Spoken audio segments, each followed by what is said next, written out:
I have some questions I would like to speculate on, pontificate, as it were. Man, I'm really wondering if we're going to see the biggest red wave that's ever red waved. Not that I think the Republicans are good or effective or going to do anything, but you look at what's happening with Joe Biden. His popularity's in the gutter. Independent voters are revolting. They're saying, well, saying it that way is probably not the right way to say it. They're revolting. They're in revolt. Indeed. They're in revolt against Joe Biden. There you go. Regular people at stadiums are chanting F Joe Biden. I mean, you look at the public sentiment at Jets games, like a football game. At the NASCAR stuff I get, F Joe Biden, let's go Brandon, whatever. People are absolutely in revolt. So you look at the school boards. Finally, you get regular people showing up to these events and they're yelling. And there have been instances of violence. And there have been meetings shut down because people have made threats. I tell you, man, when regular people are seeing their kids affected this way, this is what I hear from everybody. They say, Tim, it's easy for you to say, stand up for what you believe in because you don't have kids. I can't sacrifice feeding my children, my kids' future over a job or political belief. And my response is usually like, you can't comply your way out of this.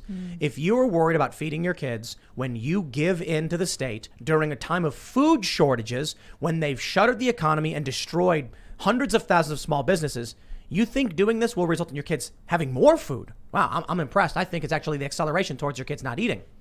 But then, regardless of that position, when the parents still comply, and many of them have, and we have people on this show who talk about it, and then you see what the schools are doing to their kids, that's the red line for a lot of these parents. They're like, I could go along with some of this. I could go along with what the government was saying we had to do with the restrictions, the lockdowns, and that's it. Because now they're going to their kids, forcing them to wear masks. They're doing vax mandates. They're doing a whole bunch of weird racist programming stuff. And now people are like, my kids are being threatened. That says to me, when these parents take their kids out of these schools, when these parents go to these meetings, they talk to other parents. They go to meetings, they go on chat rooms. They're talking about this. You're not going to see it in the polls, but I'm wondering, will this result in a major red wave, not just in 2022, but maybe locally, maybe even in 2024, or maybe not? It's hard to tell. I mean, I'm disenfranchised, and I believe a lot of people are disenfranchised with Republicans. But it's not just kids being threatened; they're also being punished for their mask slipping off by accident or being too close to a colleague.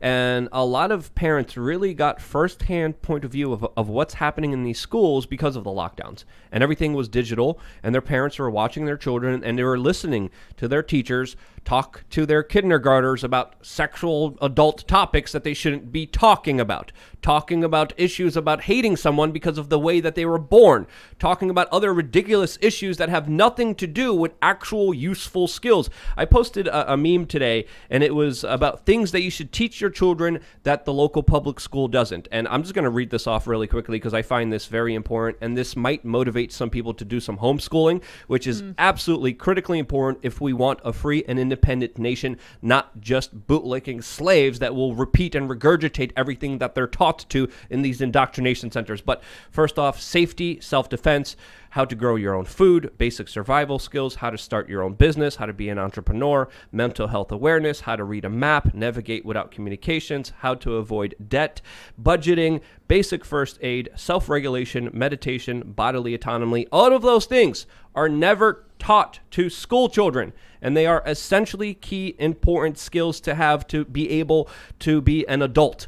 And that's something that a lot of people are having a very hard time dealing with, especially when they leave these indoctrination centers, these little safe spaces, and they're out there in the real world, and they get a shock of what the world really is. Imagine being one of these parents who still genuinely believes that your kid's going to school and learning math. I have to wonder, what do they ask their kids when they come home from school? But here's the thing.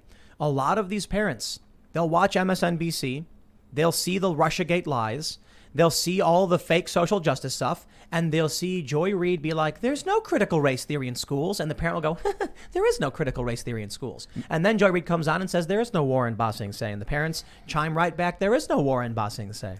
Math has even been racialized, and there's even some teachers saying 2 + 2 = 5. That's the level of ridiculousness. That's the regular, where are we as a nation to be at this specific point with this absolute lunacy, and people, rightfully so, are getting involved in their local communities, in their school boards. And one thing that they could be doing is setting up collectives of local communities coming together and saying, hey, I know math, I know geometry, I know Pods. history, and we could create little, Pods. sustainable units. Some people call them pods, yeah. of people using each other's skills to raise their children in the proper right way that doesn't teach them just to regurgitate what the teacher tells them.